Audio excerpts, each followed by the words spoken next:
What's up, everyone, and welcome to the Corporate Bartender. Pull up a stool, settle in, and let's talk shop for a minute. Around here, we spend a lot of time unpacking the messy reality of work, leadership moments, career pivots, things that look simple on LinkedIn but feel a whole lot different in real life.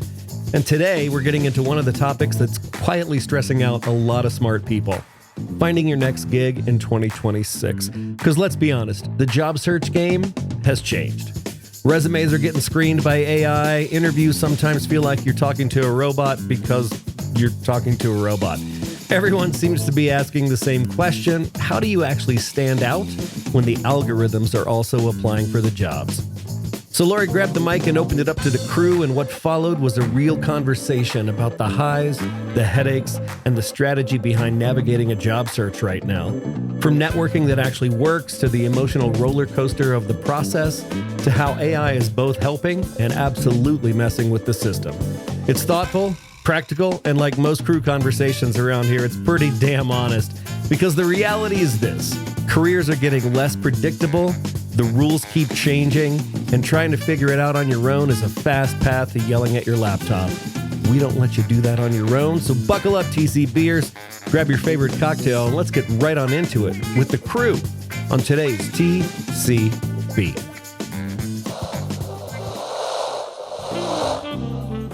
Welcome to SkyTeam's The Corporate Bartender, where we gather some of the best HR and people leaders to discuss what's happening on the people side of business. Join the bartenders, Eric and Lori, as they interview some of today's most innovative thinkers, share tips, tricks, and tools, while enjoying some good old-fashioned community and, as always, laughing a lot. Now pull up a stool, belly up to the bar, and join us for The Corporate Bartender. Welcome, everybody. It's Wednesday, and you know what that means. It's your favorite day and mine. It's Corporate Bartender Day. It is the 4th of March, 2026, and the 237th time that we've gathered this group of amazing people. And we do have some amazing people today. So, hey, bar is open. We are reconnecting with people, seeing folks we haven't seen in a long time, like David and Liz, and some of the regulars like Morag and Leah and Lori and Ruby, everybody that we love. It is fantastic. I am so excited that we have relaunched the show and reconnected with people. And I'm even more excited that Lori's in charge of the invite now, and I don't have to do that anymore. Every time I would have to do something to it, it would send out 400 emails, and I would get a lot of out of office and angry responses back. And I'm like, I don't want to deal with that anymore. Lori, you do it. I got you. Well, today's going to be a fun day. Today's a crew discussion day, crew conversation day. And this comes from one of the topics that we talked about during the relaunch episode a couple weeks ago. This is finding a new gig in 2026 with a little AI sort of flavored in there as well. So that's what we're going to talk about today. We will do our last call ritual at the end. But I'm not going to take up much more airspace here, and I'm going to turn it over to Lori to do whatever she wants to do. There's her first slide. Job market news. What every job seeker needs to know, and I know there are a few that listen to this show. Yeah, so, we've heard from a lot of the TCB crew about either being a job seeker currently or recently, or maybe thinking about it in the future. We've got a lot of HR folks that are, responsible for talent acquisition on the, the recruitment side for the company. We probably have coaches and, other consultants working with folks that are, the stuff is tough out there right now. And so, we just dug in a little bit to some research in the news currently, and just some ideas to help seed our community about how to, put your best foot forward. And those of you who have been in the trenches, maybe sharing some of their, hey, I tried that and this is the result, or, whatever the case may be. So very much want this to be very interactive. So jump in, and chat, jump in, come off mute, all the things. But yeah, I just took a look at, full disclosure, I have been diving into AI as my friend and thought partner. Aren't you taking a class?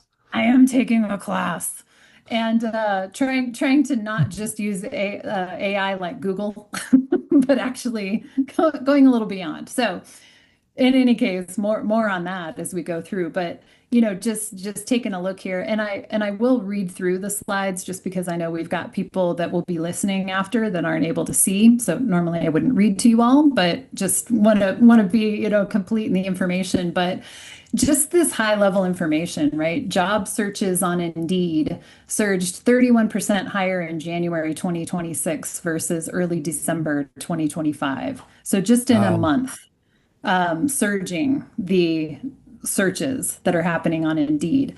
Ask Debbie and Mariah. They know that. Yeah, exactly. The macro environment remains a low hire, low fire stagnation carried over from 2025, right? Not a lot of movement going on. The employers definitely have the upper hand in the balance of power in this situation, in this market. Job openings per unemployed worker has fallen below 1.0, right? Meaning there's not enough open jobs for the number of people looking. That's the lowest since mid 2017 outside the pandemic. Wow. Yeah. And 45% of employers rate 2026 graduate job market as only fair, right? Like, oh, good luck, kids.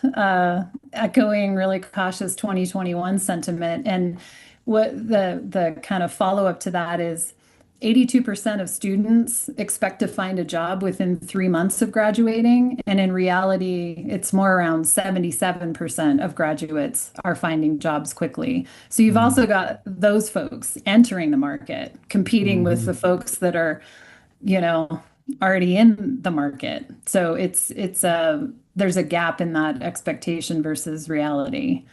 So, yeah. Mariah said that was the sentiment when I graduated college. Yeah. Yeah. I graduated undergrad and grad school into recession. So I know that feeling. Yeah. Expectations and reality did not align. Yeah. And Debbie, I'll tell you more about the AI course that I picked. So overall job numbers, tech hiring, so U.S. economy added 130,000 jobs in January, which did beat the forecast, and unemployment fell to 4.3%. You wonder if people stopped looking and are no longer counted in the unemployed bucket there. But the top sectors that are adding the jobs is healthcare, construction, and manufacturing. So that's interesting to know. Mariah said lies.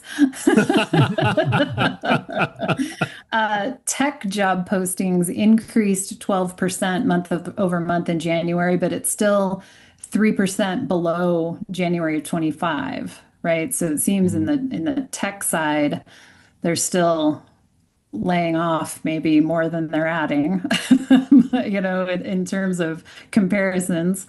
And then this just stood out as a reality. AI skills now are required in 58% of US tech job positions, up from 51% a month ago.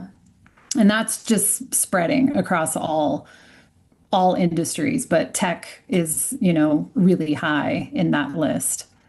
So, moving on here, looking at some research-based recommendations. So I didn't pull these out of my rear. I did ask, what are some recommendations about how do you increase your chances of reaching the interview stage, right? Looking at this market data as being pretty bleak.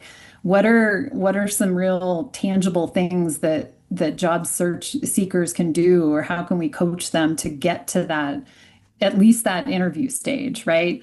So we all know that AI is a reality in the applicant tracking systems and the screenings that are happening. 90% of employers are using automated systems to filter applications, right? 40% of resumes are screened out before a human sees them. So I'd bet that's even higher. yeah, probably even higher. Recruiters spend 5 to 7 seconds reviewing a resume. So even if you do get human eyes on it, you got a real quick window. So you have to catch the attention right up front, place key achievements at the top. They may not get past the top. Tailoring resume keywords directly to each job description to get past the AI filters. So whatever your resume looks like for job A, you probably have to change it for job B and job C and job D. And when you dive into, right, that becomes your full-time job, is how do you tailor each application in order to pass those filters?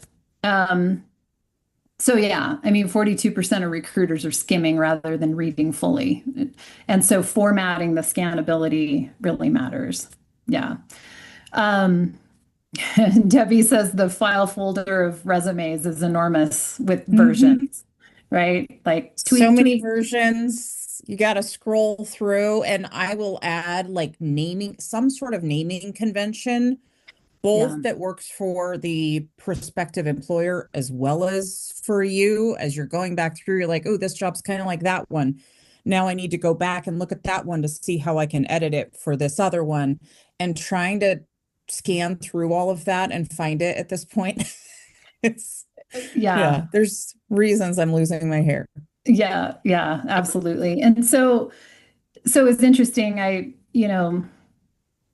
The whole, I use Claude now a little bit for AI, and the whole giant thing of details about how to tailor your resume for keywords. Like there's a lot of guidance out there, but a few examples that I pulled out. There's a job scan. It's a tool that you can actually use to put your resume into it, compare it against a specific job description, and it will, I can identify what ATS platforms that company is using and give you recommendations on how to further tailor it to meet their requirements. That's interesting.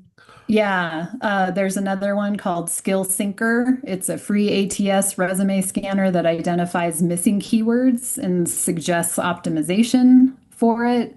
And so there's several largely free tools that you can use to help kind of test your resume against the position. Formatting matters so much. This was interesting to me that, a beautiful resume can be invisible to an ATS. Like, don't put your contact information in a header or footer. It'll probably not scan. Don't get fancy with your fonts. Use Arial, Calibri, right? Use the typical ones. Tables and graphics don't play well with the scanning and the ATS. And using headers, work experience, education, right? That helps it filter correctly into there. So, I mean, that's just even getting it past the filter, right? So there's that.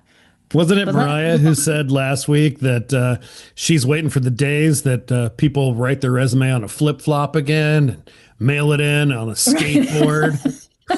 It was me. And I remember those days of recruiting long ago when you got some really cool, interesting resumes. But I was reading an article today, too, about like people aren't even reviewing the resumes anymore. Yeah. So I'll bring that up later. But it's absolutely insanity the way that we're recruiting right now. And to go along with your point, though, we're creating prompts in AI to be able to do exactly those kind of things. Tell me the keywords that are missing and rate my resume, and how does it align with this job description? Yep. So Having said all of that, What's right? old is new again. Right, right. And I mean, and this came up in our conversation briefly in our last episode, that prioritizing networking over cold applications is going to put you further ahead, right? 85% of jobs are filled through networking. Yeah. Internal referrals are 6 times more effective than other sources. So all of the time that it's taking you to customize your resume for the AI filters, Is it it's worth the it? balance of time, right? In terms of, do I spend time doing that? Because the second bullet here, only 0.1 to 2% of cold online applications result in job offers. Point That's a one. that's a that's a pretty low return on the investment, right? I see Debbie shaking her head like this feels deeply true. Indeed. Yeah, yeah. Really, truly, where I have been most successful is with internal referrals. Mhm, That has at least gotten my resume reviewed and often a call, not always. mhm, And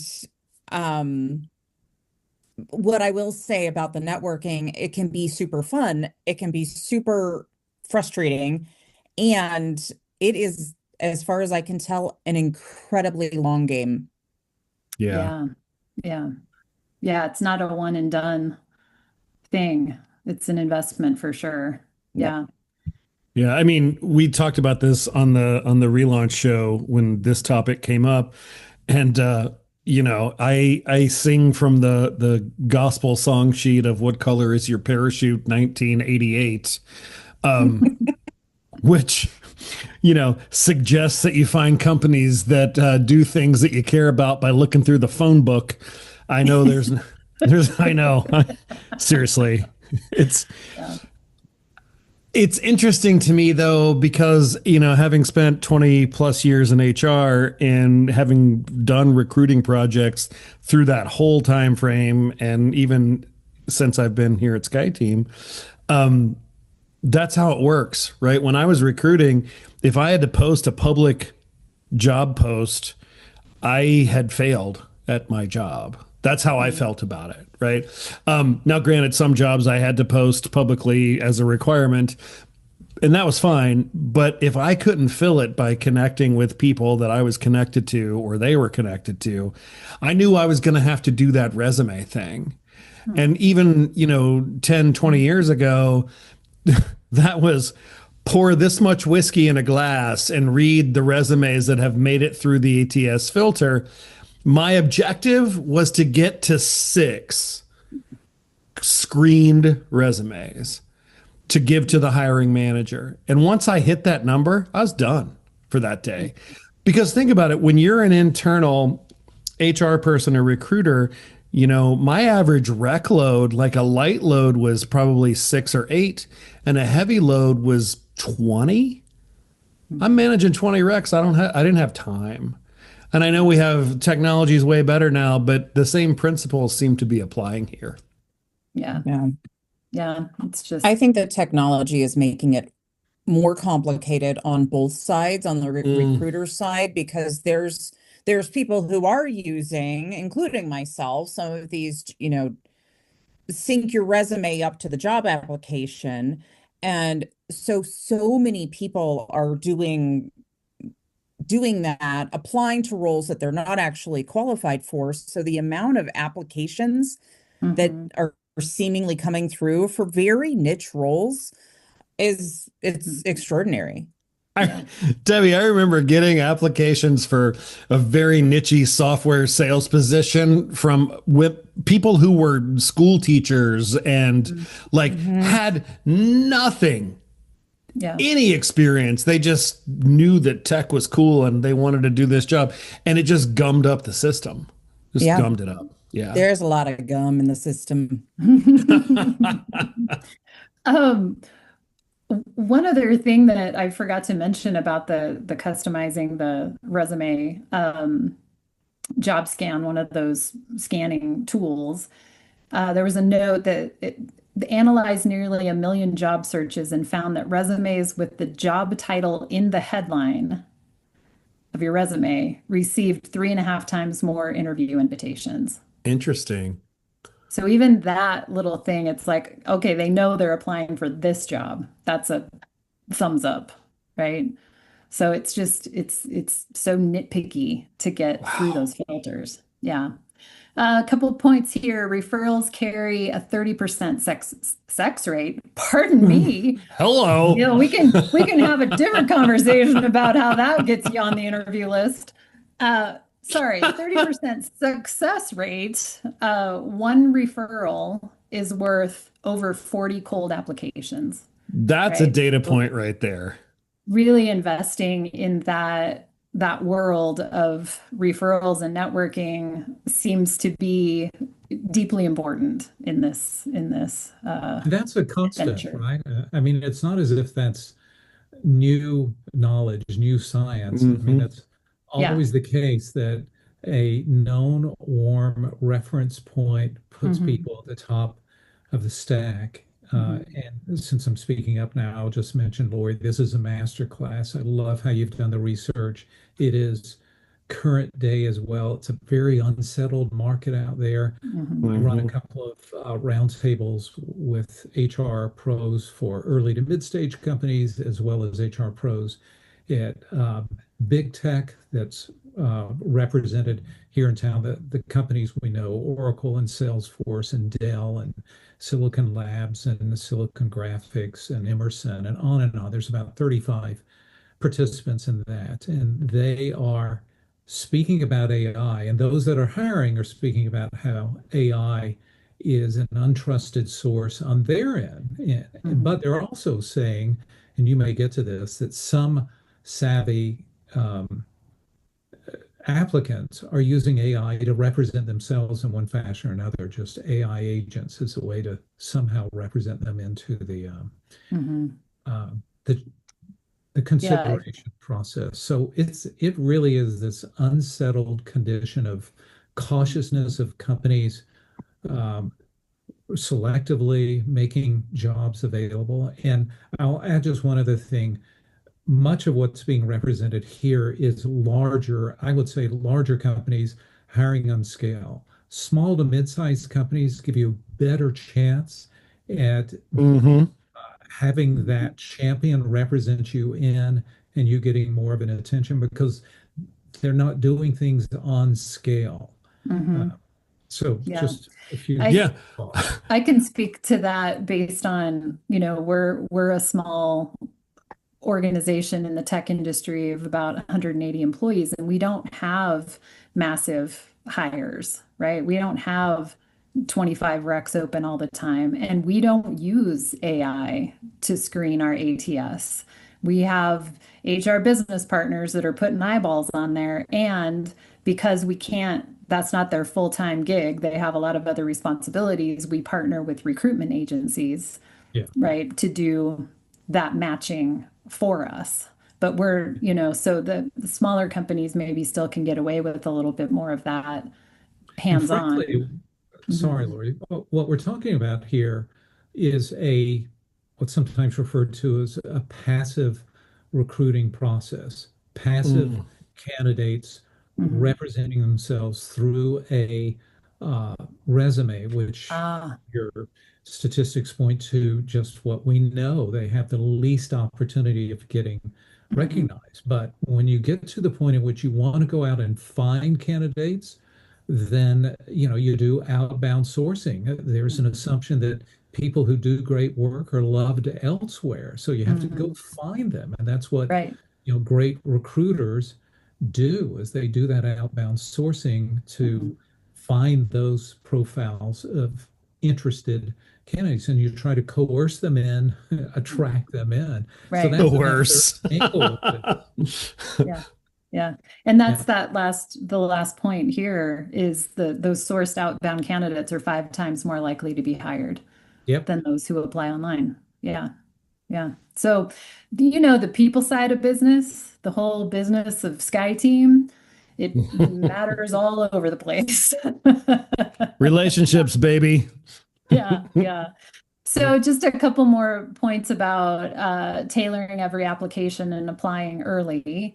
Um, Indeed offers the highest response rates, 20 to 25% that they'll respond. LinkedIn is about 3 to 13%. And then the company website is like 2 to 5%. Wow. So it's, it's also where you're going to engage in the And application. it's funny, Lori, because Indeed in my head is like the Craigslist of today. Yeah. I'm questioning about the volume, like what kind of positions, because for an executive or even white collar position, I'm not even posting on Indeed anymore. Like my customer service, my high volume, that's where I would use Indeed. Agreed. And so it's interesting there, but I also find like my secret weapon is to go directly to the website versus applying on LinkedIn. But not a lot of people do that anymore. You use all of these different tools to be able to apply versus going to the actual website itself. Yeah. But you'll see, and so yeah, it is interesting, right? And this is an aggregate of about 4 different sources that I asked this, the research to come from. So I can't really say specifically beyond these details. And maybe it's when you look at the beginning in the market, it was saying that, manufacturing and construction are 2 of the highest industries adding jobs. And so maybe Makes they're sense. bigger Indeed users, right? That kind of thing. So it does depend for sure. So a couple more points here. Candidates sourced by recruiters, 8 times more likely to be hired than the cold applications. Applying early in the cycle matters. Those response rates are going to decline. Like Eric's point, he's finished his whiskey, he's done. If you're not in that first stack, you're out. I mean, and you may be the best candidate ever, and I'll never even see it. Getting to spend the time, yeah. And applicants are now 3 times less likely to hear back than they were 4 years ago, right? Just the full ghosting of you get no response at all. That's So the disheartening. person in the job market right now, I would say that is 99%. Yeah. I will tell you, Wow. I have applied to so many positions, and in the last 3 weeks alone, it has been crickets. Yeah. So Wow. disheartening. It is You know, amazing. We used to say, generally speaking, as a company, that you wanted to carry your brand forward, that you wanted people to be ambassadors of your company. So always reply back to candidates, acknowledge receipt, give them a status. That was just sort of a standard best practice that employers who set themselves apart would do that. But yeah, I'm with you, Mariah. They've changed. At a minimum, you should be able to automate your email response. Acknowledgement of receipt. Right? At least it didn't go into a hole somewhere. Yeah. Well, and that's what I was going to say too. Sorry, go ahead, Maria. I was going to say that it's very easy to program your system to say thank you for the application, and that I get 100% of those. At least we've got your application. But it's the rejection. And I teach all of my recruiters, I don't care that it takes you an extra 3 seconds to say, send that auto rejection. I'd rather have an auto rejection that the position's been filled or I'm not being considered. Just for closure. Anything. Right. Exactly. Yeah. Yep. Other things. Yeah. What were we going to say, Deb? Oh, I was just going to add that I've seen a lot of these auto replies, and they're written so incredibly poorly because I'll apply like immediately when I feel like I'm qualified and it's a company that I'd want to work for. And it's maybe even on a Sunday night, and Monday morning before 7 a.m. my time, we thoroughly reviewed your application. Right. You're like, did you? Like, yeah. It's like, don't patronize me. Thanks for the auto reply. But yeah, it is helpful for closure. Otherwise, you're going through your list of, I applied here on this date for this role, and it's like, go back into their system, log back in, try and figure out a status, and yeah. Yeah. cycles of checking on those kinds of things gets overwhelming. You Well- start to get worried when they do call you back that you'll not even remember replying. Right. Exactly. Yeah. So I thought these were kind of some interesting points about researching the company thoroughly. Yeah. Hey, Eric. hey, Lori, before you go on, Amy's got her hand up. Oh, sorry, Amy. Yes. Okay, no problem. I just didn't want to interrupt anyone. I'm just listening and hearing how I'm involved in an applied AI role right now as a fellow, and so adding a human-centered approach and having ethics is part of the reason that I'm doing it, and it's also a good way to learn to be around people that are a lot smarter than me, that are actually coding and using all this stuff. And I guess two observations. One is, to David's point, I don't understand why when we have completely automated the sourcing processing, why we have not easily automated getting back to people, which is a brand issue. It's a respect issue. It's a humanizing technology issue. I mean, come on, right? How easy is it if we're doing the tough stuff, which is who are we going to bring into our organization? So that just really drives me bonkers. And I can say that both of my daughters, who are 20 and 24 right now, they're so cynical about the job application process. They never, and as young, humble, it moves from being humble to being humiliated. Like they just don't even know what to do. And you have to really have grit to have them keep at. And then the other part is just the human part. It just seems like, Lori, all of your wonderful research, thank you so much for this, is 'cause I've been wondering, and that's why I really wanted to try to, make a small attempt here, what was happening in this field, because I see what's happening in other areas, healthcare, and how AI is shifting things. But how are we going to keep the human centeredness? And it also just points back to the fact that I think we're also seeing in leadership development and ATD that it's really all back to the people. I mean, the only good news about this and all the data that I'm seeing here is it actually is the human factor wins, number one. So it's tough when you're a job applicant. You don't have an in, you don't have the introduction. That's hard. That's always been the case, right? So just a couple thoughts. I hope that's helpful. Appreciate that. I want to add one thing too about getting back. There is Greenhouse is one of the major applicant tracking systems. And in that, you can turn on to let the applicant see where they're at in the process. And I literally one switch, right, Mariah? You just turn it on. And I would say 95% of companies do not offer that to their candidates. And I can go log into my Greenhouse right now and see of the 50 positions I've applied to, I've seen maybe 2 that offer that status. And I'll even say that my last job, we didn't even turn that on. And it's so silly. Wow. Let the candidate see what part of the stage they're in, or if they're sitting there. It's a lift off your back. And I think what that points to, if I'm sitting right in Mariah, maybe you have the same reason your company didn't do it. If you have that capability, it's because you don't want to be seen like we're behind, or we don't disposition our candidates. And so you sit in a queue, and how can I possibly still be in the under review category? That was 3 months ago. Like they don't want to be found out that they're with you. right. They don't want to expose what would seem to be a rigorous process that moves through its clean stages. But some companies operate in a sense that, do we still have budget going into Q2 to keep some of these recs open? Yeah. Have we rethought that maybe we're going to hire from within? And thus there is a loose aspect to that process of moving through the stages of consideration that's happening behind the scenes. Or to be honest, you're chronically understaffed, right? Your recruiters literally don't have time. Yeah. Well, and there's no social cost of not doing it.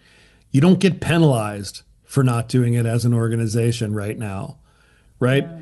You just do it and people accept it and it's fine because they need jobs. Yeah, Morag, you got your hand up. And I know, Leah, you came off mute. You probably got a comment here too, but Well, yeah, it's part of it. It's just rude because, as you've said, a checkbox, just let me know where I'm at. You can set the system to move me to not selected after 3 weeks and then resurrect the role. We're talking about it from the employer's perspective, and it's all excuses. It's laziness and it's inefficient. Different problem. But here there is a cost, Eric, because the cost is what's happening in this conversation. The BMWing, the bitching, moaning and whining of I applied to this big logo and I heard crickets. People are telling others, and this is the pre-employer branding, pre-employee experience. And it wouldn't take much for it. Oh, you didn't hear from that big company because I heard from this mid-size or small company. Wow, this is probably a better place, a more respectful place to work. And it just gets my goat. Gets my goat. I'm going to be the bad guy here because I am the one that sets this up and kind of deals with this on our end.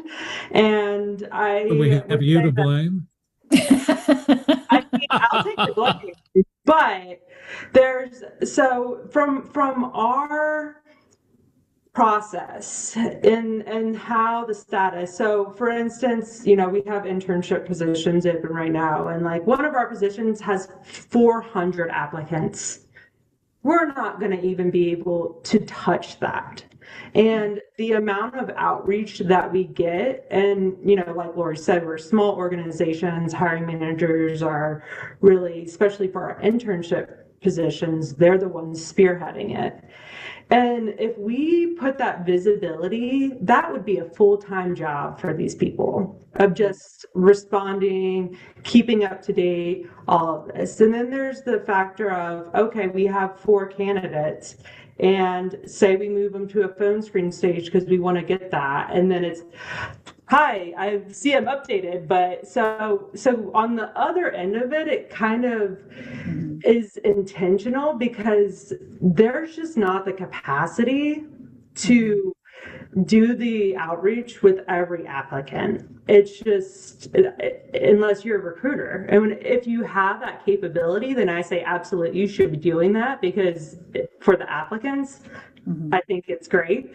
And I set that expectation, like the longer you wait to contact individuals and you're already lost them. So trying to change the behaviors a little bit, but just having access to what's my status in the ATS system. It's like, well, when you're competing with 400 other applicants and those individuals not qualified, so you're not really competing with them, but I think it's just a overall capacity. Yeah. And we still do disposition every single application, so they do get a response. We don't show I don't know if we even can in our ATS. I don't think that's even an option, but to your point that we don't have a full-time recruiter. And so it's the hiring managers that would be getting all of these pings, and they're doing a job and a half outside of recruiting for their own role. So I have some empathy for the inside, but all of these things are all true at the same time, right? That's the reality. Totally agree. And on the other end of the spectrum, as we say, great candidates have a short shelf life. And so moving at snail's pace for all of these reasons we've noted could cost a company being productive or having someone who really makes a difference on their team, unfortunately. Yeah. And Debbie's comment in the chat here about, things are tenuous within the organizations. David mentioned that, right? Do you have a budget for this? Do you, is this role going to be eliminated because we're investing in AI? And even getting, Debbie, you can speak to this, getting the interview and still being told, we don't know if we're actually going to hire this. Yeah, 2 or 3 interviews in and discussions around budget for the work and the role. Like I've talked to 4 different organizations, been speaking with the hiring manager in their finals, and then it goes radio silent. And I'm, once or twice a week following up saying, okay, what's next? And then they finally get back to me and say, we've canceled, we're not even going to hire for this role because things changed. I'm wondering, and I guess the story that I'm telling myself about the lack of transparency is, in some way, I'm giving them the benefit of the doubt, and in other ways, I'm kind of judging them that they do not know what they are doing. Yeah.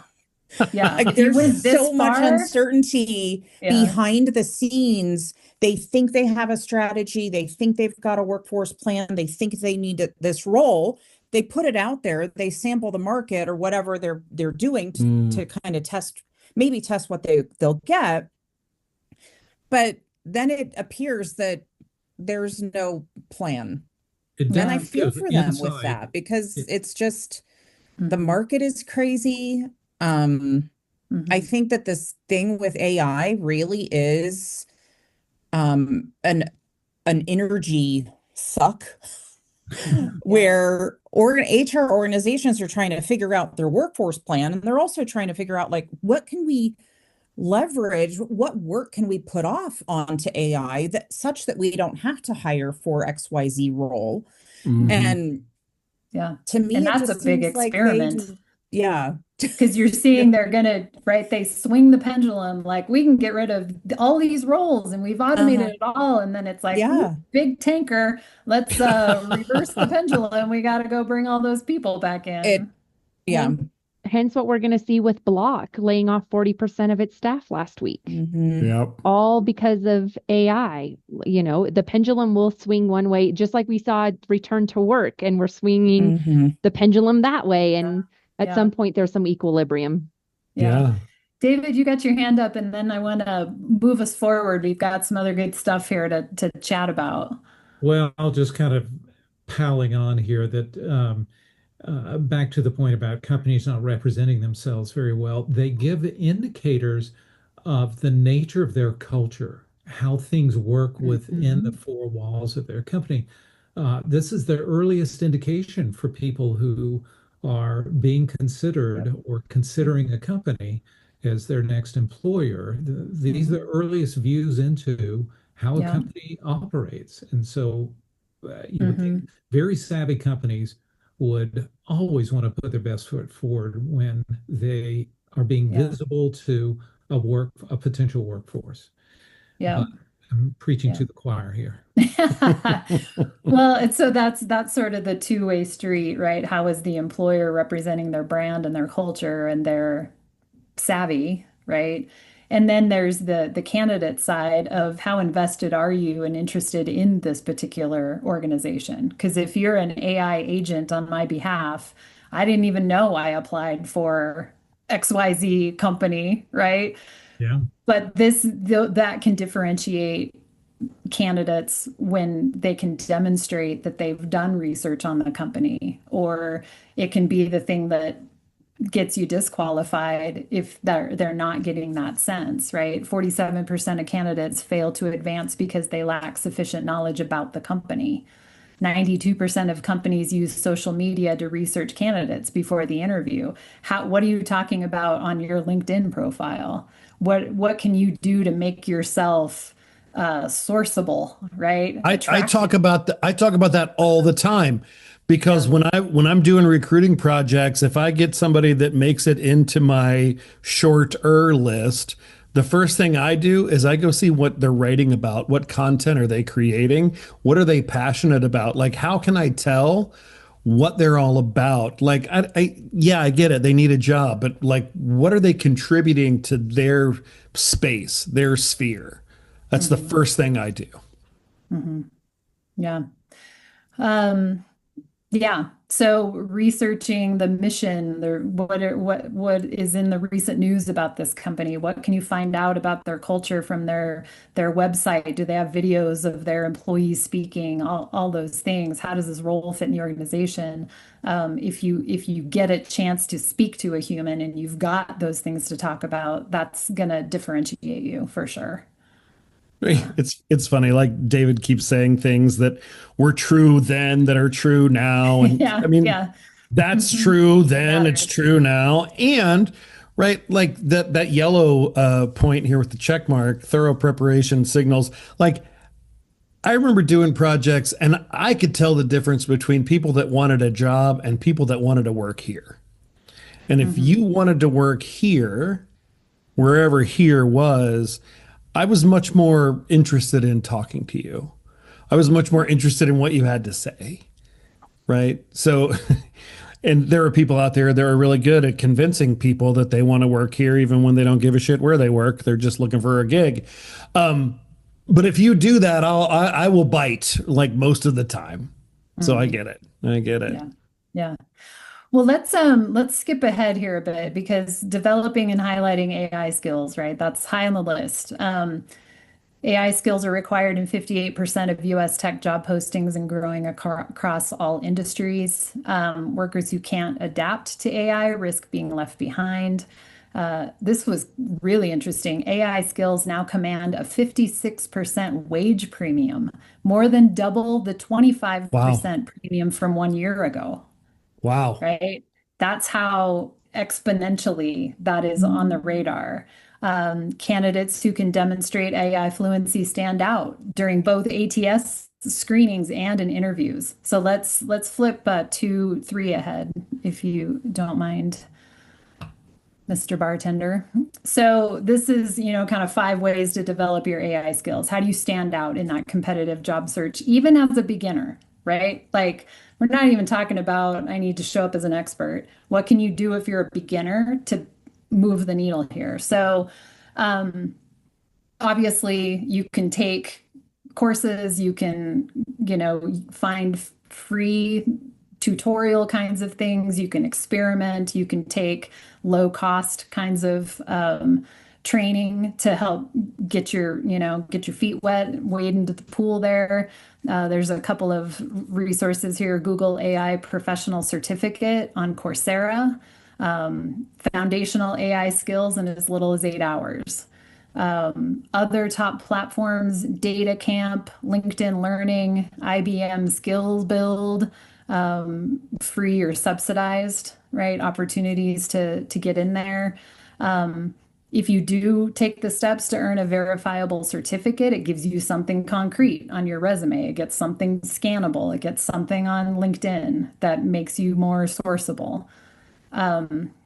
So the interesting thing, and I'm new in this world, and Leah can attest. We in our whole HR team is taking a class together, and we have to have study groups afterwards because after we go through the 1 hour class, we immediately meet and we're like, okay, I got lost after about 10 minutes, so we need to talk through this and help each other out here. But what I'm learning is just the concept of how I can use AI in my own job, right, is beyond what I was able to imagine myself. I needed to be shown this. I needed to experience this. So as a beginner, I can tell you that I'm already learning things that I can build into a portfolio. I can learn things in this class that I'm applying to real work, or if you're unemployed, work you would be doing in the role you desire, and build a portfolio of, hey, here are the projects that I'm working on, where you learn how to be, they're calling it a prompt engineer. So it's not just like using it for Google. It's creating these workflows where you can tell it how to partner with you, and then you plug in, here's what I want to accomplish, and it takes you through these iterative answer these questions, and then it summarizes a thing, and then it asks you more questions, and then you end up with a product.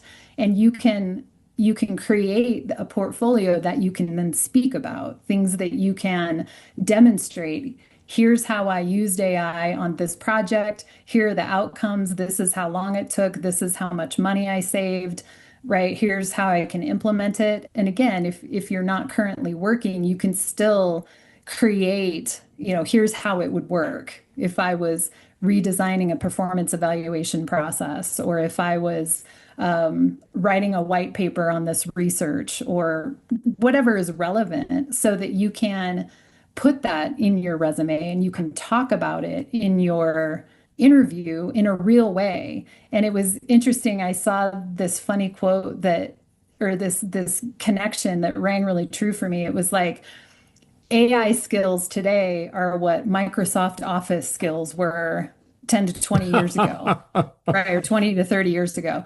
If you can handle yourself around Word and Excel, you're dead in the water, right? And so that it's the same baseline competency that is becoming so critical. And Agreed. but how do you do it if you haven't been doing it? And so I thought this was really a really great way to, and you can talk about that on LinkedIn. Hey, here's a cool experiment I ran, and I used this, and I created these things, and right, that all becomes searchable to those recruiters that are sourcing, and it makes you stand out in those ways. And the challenge here is that the speed of adoption is much faster than that relative example that you gave with the coming of age of Microsoft. Microsoft, yeah. That was multiple years. Here, I mean, this will be a different type of conversation a year ago. Right. So right. Fast. Right. Yeah.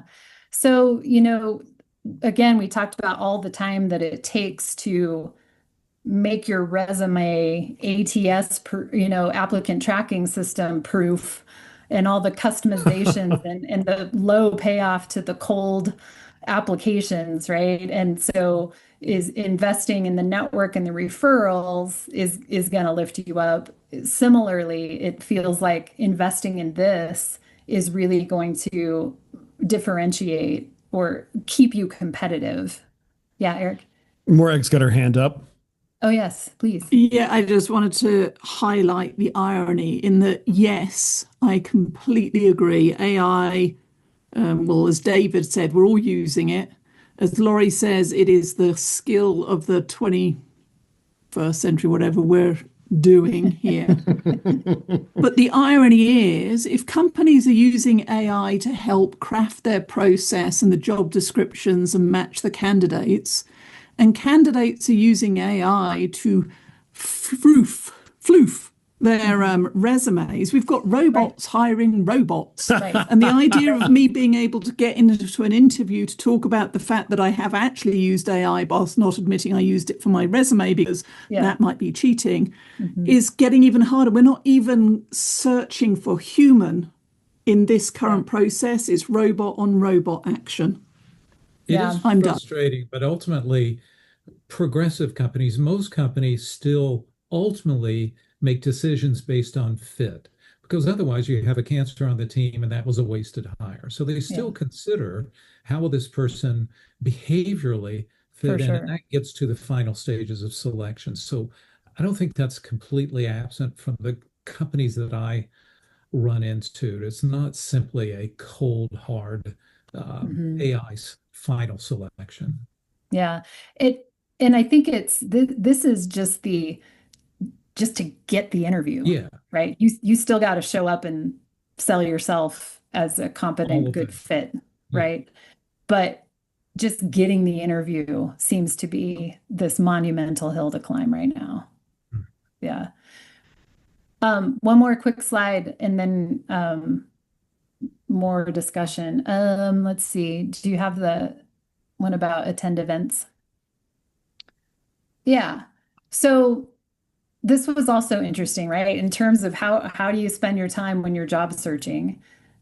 The even attending events that are centered around AI related stuff, right? So if I'm an HR professional looking for a job in HR, is there a conference I can go to that's centered around HR, but using AI in HR, right? Because again, that's more networking. It's more opportunity to know which companies I might be interested in based on who's representing at these organizations. It's how I can learn. Being vulnerable and buddying up to somebody at one of those conferences to say, "Hey, could we have a coffee date where I can pick your brain?" And so the networking even through AI centered events could be maybe a leg up in kind of seeding both of those things, your AI skills and your network. And I, again, just did a quick search, and of course there's a gajillion conferences out there. Now, money, travel, all of those things notwithstanding, right? There's boundaries to what you can do, but yeah, it's pretty phenomenal how central it is in the world. Lori, oh my God. So Amy said an AI is hiring humans to do work. And she put a website, renthuman.ai. And then Debbie said she was making a medical appointment for her mom, and the robot on the phone, quote, said to her, "Let me get one of my human colleagues on the phone to help you." And it continued, "Please be kind to my human colleague. They're here to help you." Oh my gosh. Oh my God. Wow.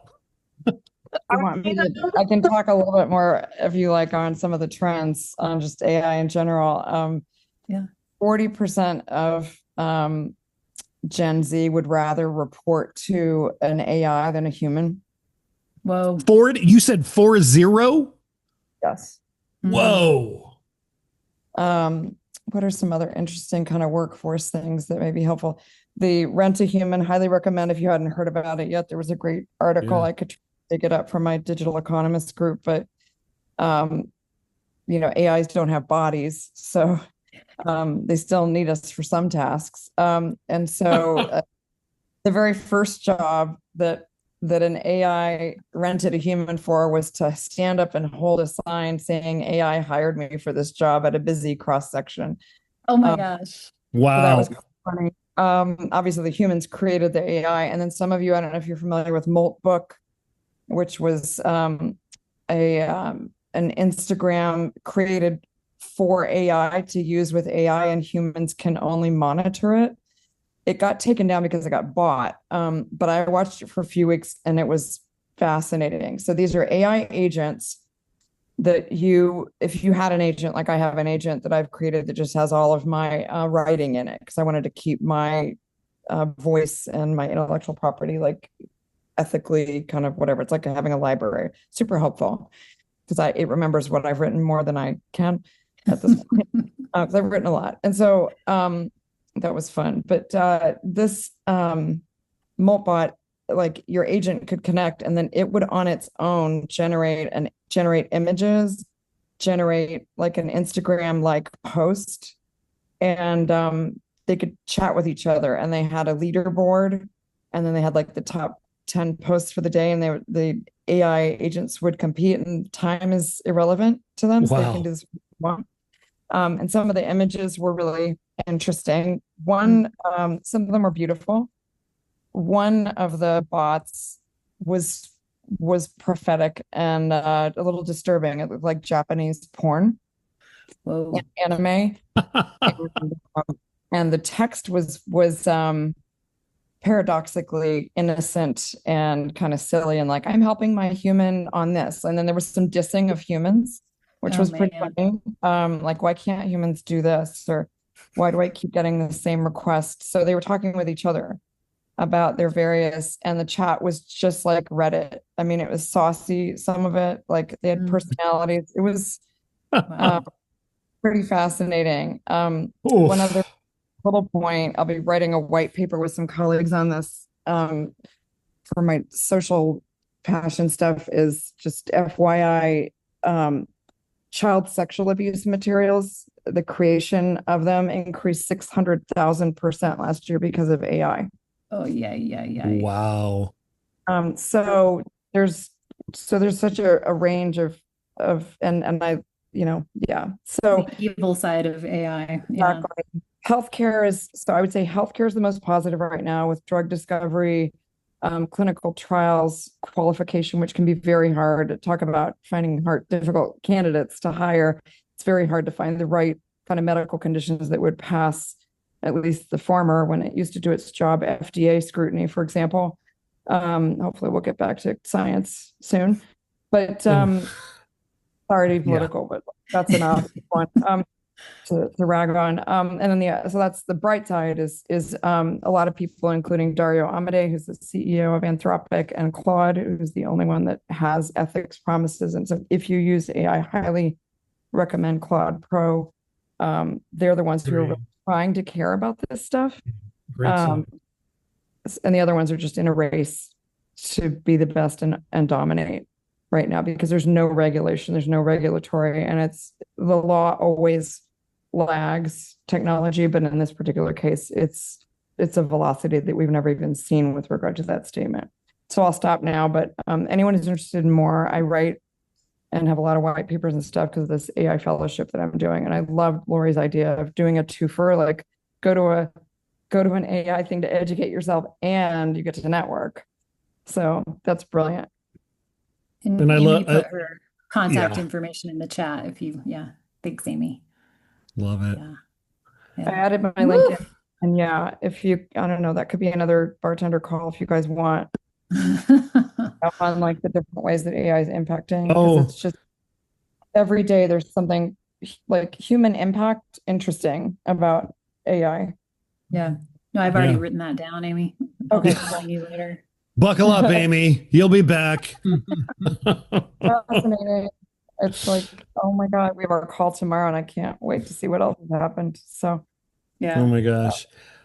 Well, thank you, everybody. What a great conversation. I know we're at time. We're going to go ahead and shift into our end of show ritual. Big thanks to Lori for putting this together, for bringing us along. I'd play my applause sound effect, but I'm in a hotel room and I don't have my stream deck. So, last call. We're going to do our funny things, our good feels, and the cocktail today is going to make you laugh. Funny thing number one. I've cleaned the house. The house is now read only. Please do not edit the house. This one really made me giggle. It's like a bunch of stairs, like in a lighthouse, and it goes way up this hill, and it says, "We're closed every Wednesday." Sign on the door at the top. You just climbed 100 stories. If anyone is like me when they order things on the interwebs, this is me. Your package will arrive between 1:30 and 3:30. Me at 12 p.m. It's a picture of Pennywise from It staring out the window, longingly waiting for that Amazon truck to show up. And these last two are for the job seekers among us and the job seekers that we have been. Cover letter. Here's writing my resume twice. I ain't writing a fan fiction about working at your company. Seriously. And my favorite funny thing today, I hate it when job interviewers ask, "What is your greatest strength?" So I printed up these business cards just to hand out when asked. The card says, "My ability to anticipate." That's funny. That's brilliant. Today's good feel story, it's Steve doing Steve things. We end with a beautiful lesson in cause and effect tonight. A disturbance causes a ripple and grows into a wave. Here's Steve Hartman on the road. Buddy Wiggins of Honolulu, Hawaii. Excuse me? It has come to this. Can I bother you for a second? No, I'm okay with thank you. Soliciting strangers. The end result of a years-long sports gambling addiction. Yeah, I finally came to a point where I lost pretty much everything. And I'm on my hands and knees and I'm crying. And that's when this 32-year-old pool cleaner says he heard a voice, a calling, to take his life in a radically different direction. What Buddy felt called to do was to come down here to Waikiki Beach, to go up to total strangers who'd never surfed before, who often never wanted to surf, and then asked them to surf. If we offered you a free surf lesson, what would you say? Buddy calls it the First Wave Project. Let's do it. Twice a week now, he and a couple buddies extend their free offer to the most unlikely surfers they can find. Today, it's Michael Peralta of Carson City, Nevada. He's a former lightweight boxer, and if early indications are correct, an even lighter weight surfer. We'll get back to him in a minute. But first, let's hear some success stories. The energy that they had made you feel like you could do exactly what he was saying. And when I did, I'm all, ooh, this is nice. They gave me a confidence that I haven't had since I was in my 30s. And it's a confidence that often lasts a lot longer than the ride. How do you explain that this carries on for so long in their lives? And I think when you overcome things that you never thought was possible, you start thinking, okay, what's next? So far, Buddy and his team have helped about 100 people ride that wave of inspiration, including Michael, the guy who at first couldn't even lie on the board, eventually did this. All thanks to that mysterious voice in Buddy's head that told him to tackle his addiction by sharing his passion. Weird as that sounds. Especially in a time where I'm struggling financially. Like, why for free, you know? Have you figured out an answer to that? The feeling of giving, you know? The feeling of giving. Oh, man. Best wave ever. Steve Hartman, on the road in Honolulu, Hawaii. Nothing better than the feeling of a Steve Hartman piece to end the week. I mean, come on, right? Restoring faith in humanity 3 minutes at a time. Thanks to Steve. Hey, my distributed cocktail today, because I'm on the road and was with a client all day, it's called the JFW. It's a riff on water. It's just fucking water. That's all it is. Just. This is my favorite. Just fucking water. Drink some water, hydrate. Thank you so much. Thanks to Lori for putting together this conversation. Thanks to all the people we haven't seen in forever, and just to be around you just makes me so, so happy. Thank you so much. Lori, when are we back again? It's like next month sometime. Yeah. I can't remember, but you'll get an email. You'll get an email. It's not. It's on your calendars. I think it's April 7th. I think April that's 7th? right. I think that's right. Yes. Yeah. I know it's no more in March because I'm on the road the whole time. It's April 1st. It's April 1st. April 1st. Yeah, all right. April Fool's Day. And that's not April Fool's. That is for reals. So thank you all for contributing to the conversation. Your experience, your wisdom, your humanity is what makes this amazing. So thank you to all of you. Love y'all. Great job. Go have some dinner, you. everybody. Thank you so much for joining us today. If you had a good time and learned a thing or two at today's happy hour, please share it with your friends. If you want to join our tribe, head on over to skyeteam.cloud/TCB or email us at info@skyeteam.com. That's SKYE team.com. Thanks again, and remember, you've always got friends at the Corporate Bartender.